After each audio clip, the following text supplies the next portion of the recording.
welcome to Algebra 1. Today is going to be part 2 in our graphic solutions of linear equations session. We're going to be in lesson 129 of your Algebra 1 curriculum textbook.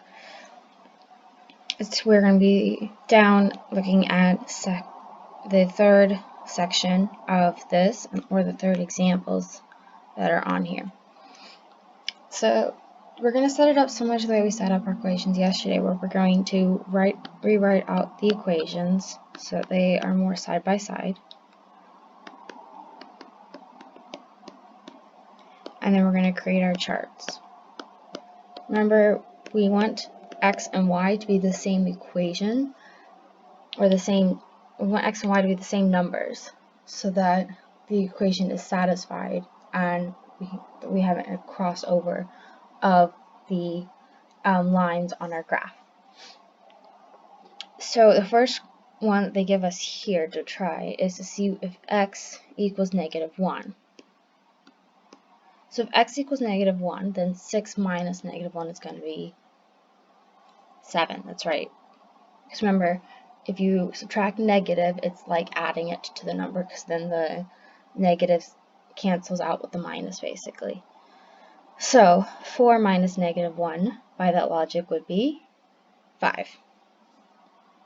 So then we can go plug those into our equations over here. So we have -1 and 7,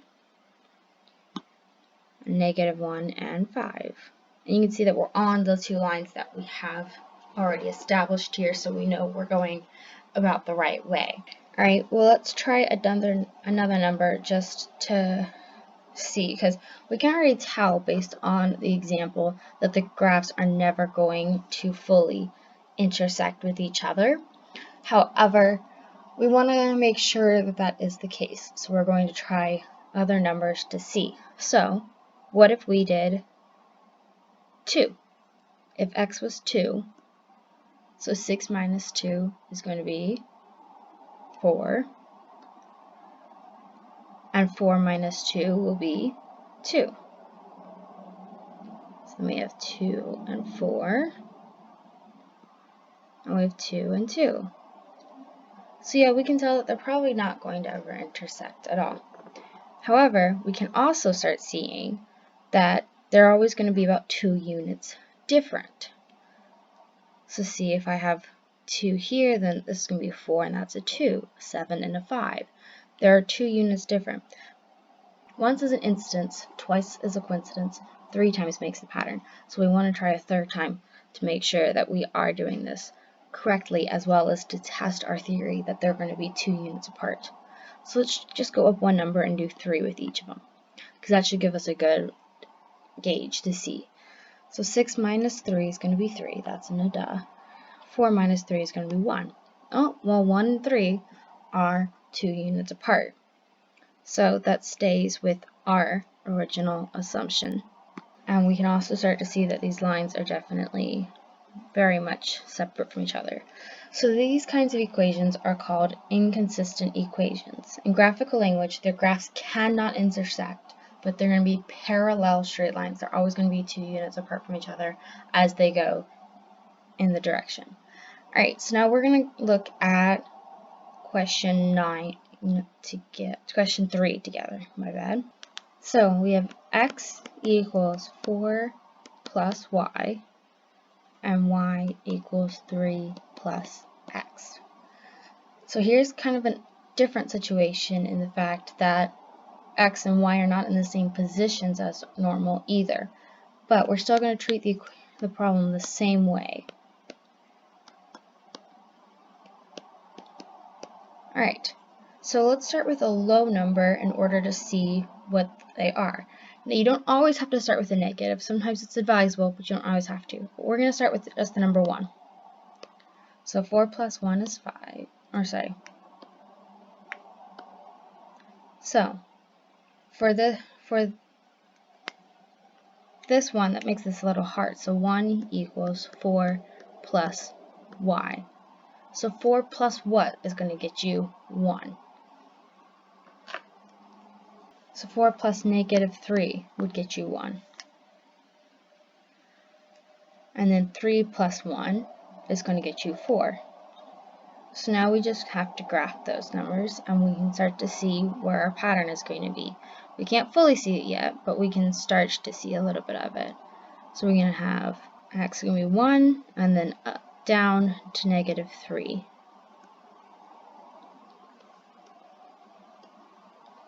And then we're going to have x going to be 1 and up to +4.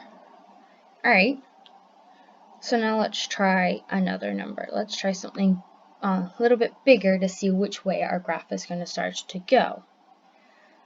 So let's try, well, let's just go up one number. Let's go to 2.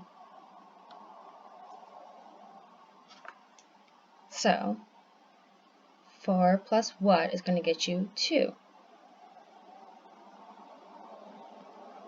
It's going to be -2. And then 5. So we're only going up by one number on both scales as well, which kind of makes it a little bit helpful. So we're going to go to 2 and -2. So we can already see that our red line is going to go along this way. And then our blue line looks like it's going to start to go along this way. So now let's pick one way out here. So let's go with 7. Oops.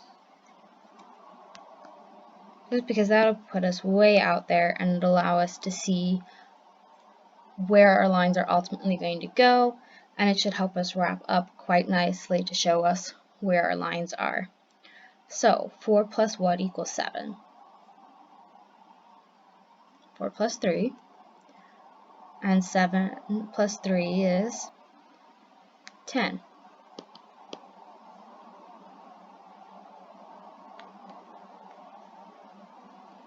Seven plus 3 is 10. And then, so that means 7 plus 3, finally into the positives over here. And then 7 and 10 is way up there. So we can tell that these are never going to intersect, and that's okay. The whole point is that we found out that they aren't ever going to intersect, and that it is an inconsistent problem. No, there isn't going to be an x and y solution to this problem. Now, you can go a step farther by figuring out how many units apart our two lines are. And that's an easy thing to go, because you're just going to take your y from one equation and subtract your y from the other equation from it. So you can go 10 minus 3 is going to be 7. So we can guess that they're going to be 7 units apart, but we have to test this. So we're going to go 5 minus -2. Remember, these basically cancel each other out, making it a plus, so 5, 6, 7. So we can see that, yeah, it looks like they're going to be about 7 units apart. You can also check it by counting.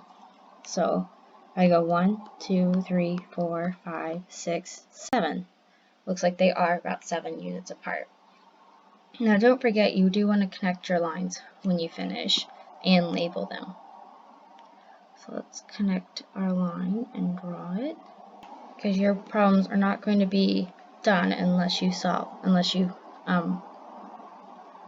label them.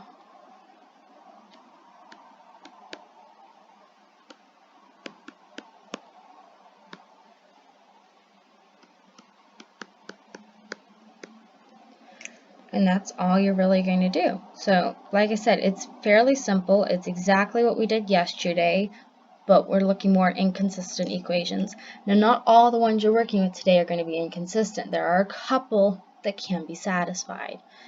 However, most of them should turn out like this. So for today's work, you're going to do questions 3 and 9.